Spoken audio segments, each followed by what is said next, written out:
Welcome to Coffee Break with Rachel Vigil, taking a daily look at the biggest stories in Denver sports and interacting live with you, the Coffee Break fam. So sit back, relax, grab a cup of joe, and enjoy your coffee break. Here's your host, Rachel Vigil. Friday. We're one step closer to the Broncos taking on the Seahawks. Cecil Lammey, how are you, my friend? It's football season, so we are ready to roll, ready to go.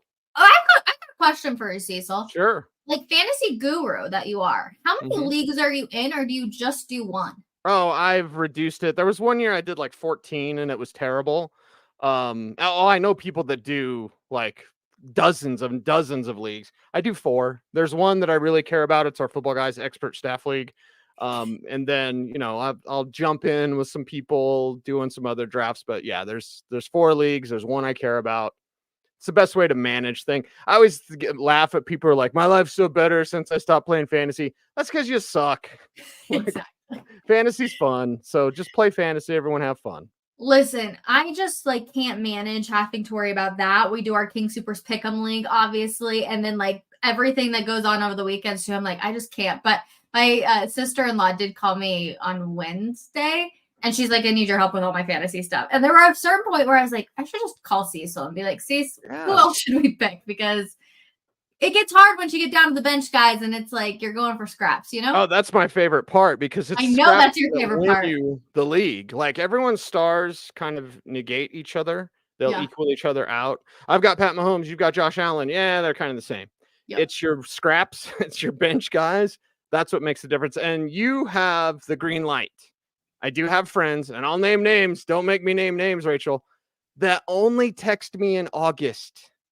Really? Life happens for 12 months of the year, and then I'll have people that once a year, like, hey, what's going on, buddy? I'm like, a lot since last August. You could at least check in with me once in a while before you use me for fantasy info. At least send me a Merry Christmas or a Happy Hanukkah. Give me something. Exactly, Happy birthday. Happy birthday, something. But no, it's just August. Can you help me with my draft? Oh my gosh. Yeah, but you have the green light since we talk all the time. Appreciate you on that one. Next year. We'll come around to next year if her team gets all injured and I'm like, Cecil, who am I going for in the trenches? Okay, anyways, besides the point. Cecil, let's obviously talk about this weekend. It's finally here. Bo Nix starting against Seattle. Where's your biggest concern for this Denver Broncos team if they go up against the Seahawks? Yeah, my biggest concern is on the right side of the offensive line, and it's specifically Mike McGlinchey. You're going to have a very loud crowd. Bo's used to it. It's loud everywhere, but this is the type of game where you're going to try to get an advantage against those edge rushers and then those corners specifically. I did ask Joe Lombardi about that on Thursday about going up against, you have 2 elite corners in Seattle. So your outsides are taken away almost automatically. Now he didn't answer that. He basically said we just have to play football. Okay, I get that. But on other teams, you'd have a side to pick on, right? Like Riley Moss, who I talked to Riley Moss on Thursday. He's going to get picked on, and he knows it. He's welcoming it. With the Broncos, it's that right side's going to be suspect. The crowd, some sort of flinch. I know some people call him McFlinchy. I like Mike. I won't call him that, but. That's me. Yes. I started that. Anybody who takes it from me, I'm like, no, I started it. And I like Mike too. Very, very nice guy. But listen, if you don't want a bad nickname, you got to be better on the field. That's all I'm saying. You got to play better. So it's that right side because they're going to try to confuse Bo. This is a Baltimore defense from Mike McDonald now coming over from Baltimore to be the head coach of Seattle. And he's going to mix things up. I expect zone blitz. I expect corner blitz. I expect bailing out, showing blitz, and then backing out, A-gap blitz. A little less concerned about the A-gap, although Luke Wattenberg, a new starter at center. Yep. So it's okay, where's that pressure coming for Bo? Because they're going to throw it at him and see what the kid can do. Well, and I also think, too, I think that they are going to go up the middle a bunch because, right, see how much your rookie quarterback can actually run and move and see what he's able to do. Then you obviously end up with sacks and a bunch of stuff. So I'm very curious what the scheme's going to be to go after Bo.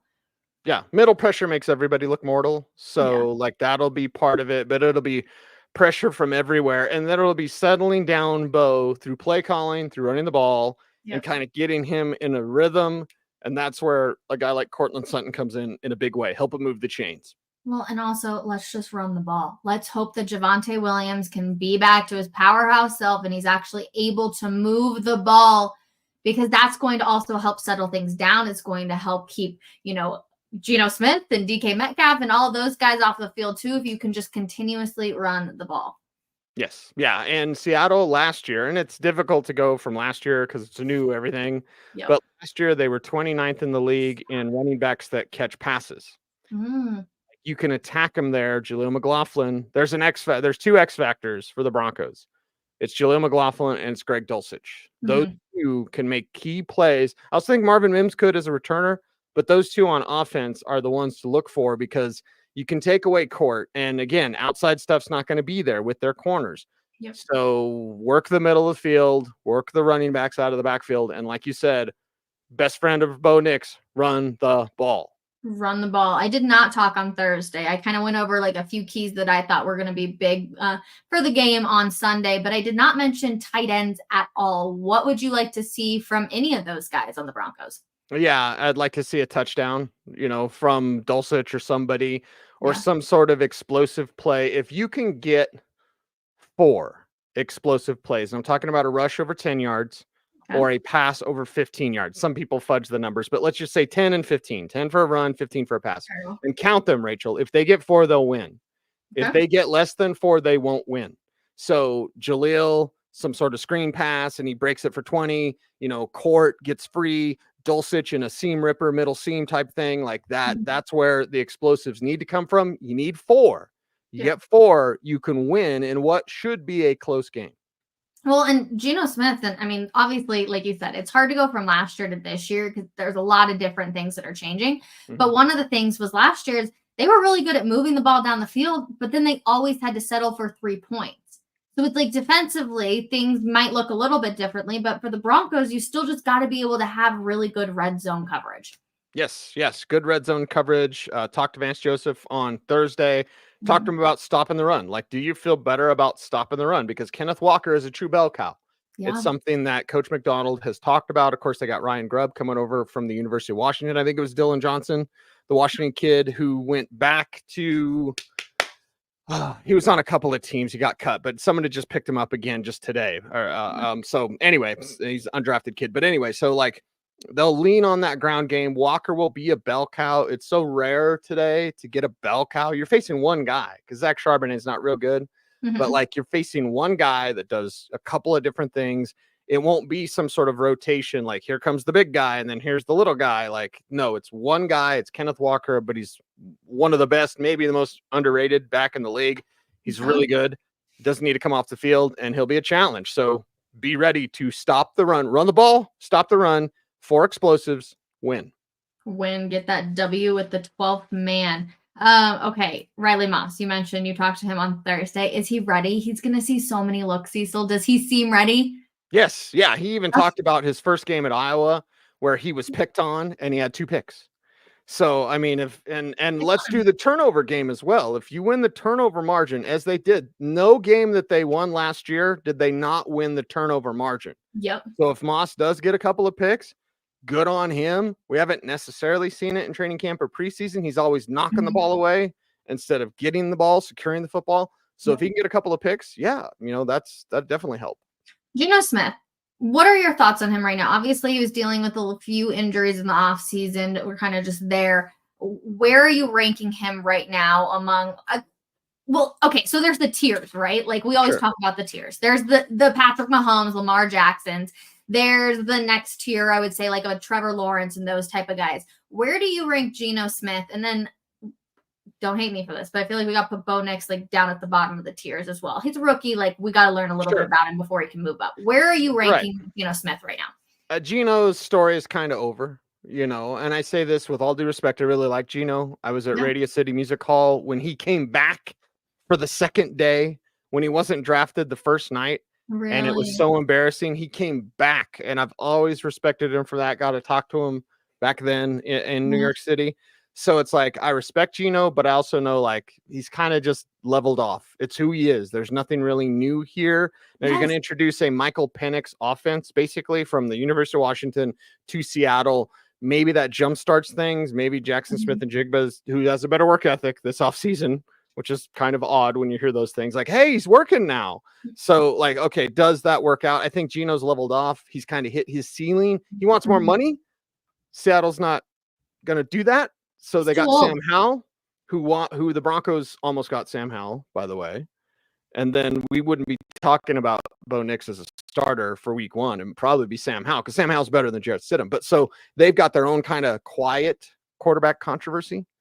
So with Geno, it's like, and I talked to Jonathan Cooper on Wednesday, and Coop said, you keep him contained. You don't let him break the pocket because he can still improvise. Okay, so that's what you're watching for with Geno Smith, is he does have that ability, right? It's kind of, Geno, you make too many mistakes, then it's next guy up mentality over there in Seattle. So fascinating. Jonathan Cooper's a dog, though. Like our little chit chat with Jonathan Cooper, I was like, you can see the fire in his eyes. I was like, I would not want this man to run at me ever. Yeah, no, he's awesome. When we asked him, like, hey, Bo gets rid of the ball quick, I'm getting everybody. Yeah. Oh, well, that's different. Okay. I see you, Jonathan Cooper. He's my dog. I'm really intrigued to just see what this team's going to look like, though, Cease, right? Preseason, yay, we went undefeated in preseason. Everything's good. But, like, now it's finally time to see meaningful football. Is this team going to actually be better than we're expecting? The locker room feels really good. I'm not going to do Peter Schrager, my pal, and go, they're going to the playoffs. But, like, this locker room feels really good. It feels much different. There's no segmentation. Where it's like, here's Russ and then here's everybody else, because it's basically like that. It was like high school, it's like, where do I sit at the lunch table? So like nobody was sitting with Russ except for the practice squad guys who couldn't get away from him. Now it's everybody cohesion together. You've got leaders like PJ Locke coming through. Guys are being more themselves, which is odd, to think. Like last year they were kind of like couldn't be themselves because Russ was such a big presence. Now they can, and they're together, and they're all behind Bo. So fascinating. It really is. Like, to honestly think about the roller coaster that we've been on, even just since OTAs and minicamp, of like riding the wave of the quarterback battle. Now you have a rookie quarterback who is a captain for this team. Everybody's bought into it. I think Mike McGlinchey might be one of the biggest Bo Nix fans we've ever seen. Like the way he talks about his quarterback is unbelievable. But you know who has been a little quiet? Garrett Bolles. And I don't know if it's just because we're not hearing from him as much, but you and I both know that Garrett Bolles wears his heart on his sleeve. And yes, he does talk, but I haven't seen him any like interview chit chats with him. Anything? And we're supposed to be allowed, like, if we ask, they have to say yes, basically, like once a week. Yeah. And I don't think anyone's asked Garrett. Like, I was kind of hanging around his locker on Wednesday and Thursday, and I saw some people getting some one-on-ones, and I personally, maybe I should be different, just bust in there. But like, if someone's doing a one-on-one, let them talk. I don't want that happening to me, because a lot of the times I will talk to guys off record. And I don't need you around with your camera and your recorder. Like, what do you say? What do you say? Like, no, things just change. Exactly. Yeah. Once this is introduced, people act different. And so it's like, I didn't say anyone ask Garrett official, but it would be nice to hear from Garrett and hear what he's thinking. He's a key piece for this team and could be moving forward if they deem his play up to where they need it to be. And that's run blocking, by the way. Sean said it. Garrett said it earlier this offseason. He's got to be a better run blocker. He's great in pass protection, but this team wants to run the ball. D-line for Seattle, where do they rank? I like some of their players. Jerron Reed, I talked to before the draft. They've got Boye Mafe, who's in the front seven as a pass rusher. So I like some of their players. I think they have the talent. It needs to come together. Their biggest concern is the two corners, which includes Reek Woolen. I wish he still went by Tariq, but still, like Reek Woolen is 6'4", runs a 4.2. Wait, I totally missed this. He's not going by Tariq Woolen anymore? Yeah, I think it was like a year ago. He's like, call me Reek, which I guess that's, hey, that's your right. But when you have Trey Brown, Reek Woolen, even in the slot, Devin Witherspoon there, like you've got players and they've got length and speed. And that's where when I asked Joe Lombardi on Thursday, like, hey, there's not a side you can pick on. Yeah. He's like, well, you just got to go play football. Okay. Yeah. But we all know, like, you're avoiding Pat Surtain's side. Yep. You're going after Riley Moss. With Seattle, you can't do that. So you better work the underneath and better work the edges in terms of your some sort of screen pass, a swing pass, a wheel route might work. Texas route always works. So hopefully we see some of those. Okay. Yeah, I'm going to just be so fascinated to see Sean's game plan, right? Like, how much do they branch out from what we've kind of already seen? Nobody shows their cards during preseason, but how much are you willing to branch out just in game one with Bo Nix? I'm intrigued. Who do you trust? Do you trust him yet to run what he needs to run? I don't think you're there yet with him. But that is the thing. Who do you trust on this team? Court? Javonte? Yeah, to a certain extent. Jaleel, I mean, they love Jaleel. So there's a few guys, and you're going to scheme Court open. You trust Josh Reynolds? Yeah. No. Because of his drops? Yeah, I mean, I like him. He's good to talk to. Yeah. But until I see it on the field, they just dropped too many passes. His drop rate was higher than Jerry Jeudy's. So if y'all didn't like Jerry Jeudy because he dropped the ball, I hope Josh Reynolds is better this year because I don't want you to crush him. Not you personally, but Broncos fans, the way they crushed Jerry Jeudy. Interesting. Do you think Jerry Jeudy will finally pop off? Or do you think it's just that's what I think too. I'm like, no, I think that this is just who he is. It wasn't the situation. Well, and why was Cleveland in on Brandon Ayuk? Like they have Amari Cooper. So you think if they have two Bama guys, if they have Cooper and Jeudy, you're good. Yeah. No, they were not as in as the Steelers, but they were in on Brandon Ayuk. True. That says a lot about Jerry. Yeah, that does. Oh, Cleveland. I think I have them winning this week at home. I don't remember who I picked for that game, but I'm like, I think I actually had. I mean, Deshaun Watson, you're going to finally see it, right? Like, full team, like, let's go, rally everybody, rally the troops when it comes there. So what's great about this week in both picking games and in fantasy is that nobody knows. There's so many new things. I mean, you could literally pick just your favorite jersey or whatever, and you might be right because we have to see these teams. We're excited about Bo Nix. We have to see it. Seattle's got new everything. Well, we have to see it. Should Sean Payton be able to outcoach Mike McDonald? Yes, 1,000%.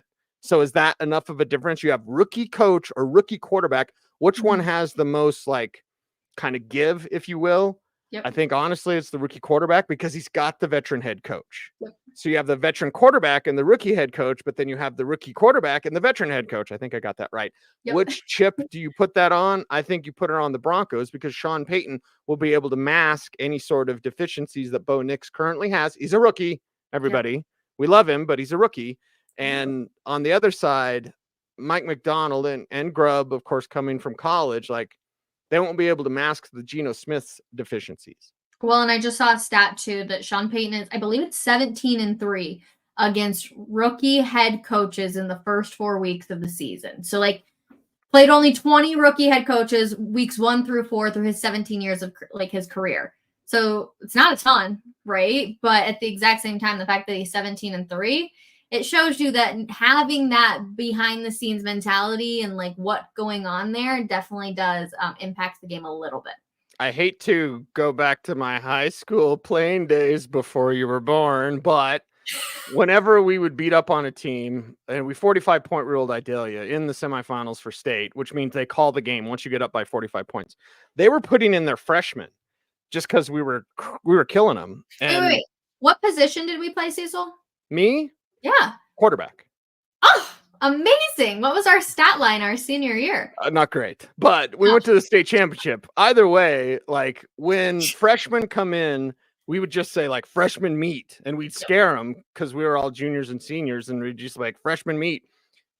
I'm sure Sean Payton is thinking freshman meet because it's Mike McDonald on the other side. Yeah, you can come from Baltimore, scheme it up. I already know what you're going to do.